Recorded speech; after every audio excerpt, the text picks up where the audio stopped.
Good morning po mga ka-farming. Ngayon po ay panglimang harvest na po tayo ng ating ampalaya mistisa. Nasa 520 kilos na po ang ating ampalaya. Sa panglibang pilas na po yan. Ayan po, halos ang lalaki na. Nasa gilid pa lang po yung bunga niya, na halos yung sa taas ay nag-i-start na pong lumaki ang pabunga po natin sa taas. Kaya nandun po ang ating upo. Ang upo po natin nasa 500 pieces po yan na harvest ngayon. Ayan na po, at yan po ay kukunin na ng market. Yan po yung mga ating ampalaya.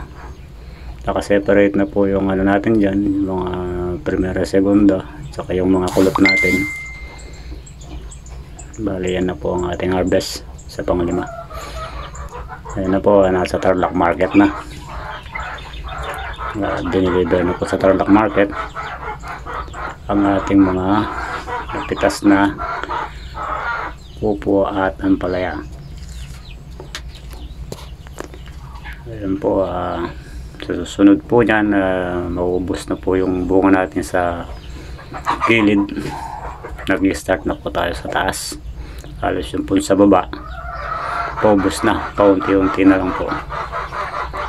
Yun po yung binunga nang hindi tayo nag-proning. Sayang din po kasi yung ibubunga sa gilid. Ayan po, sa taas na po tayo magpapabunga. Susuportan din po natin ng ng abono para gumanda po yung bunga na sa taas. Ayan po ang ating mga ampalaya at upo. Kinukuha na po ng market. Nasa Tarlac Market po tayo ngayon. Kinukuha na ng ating mga karton boys.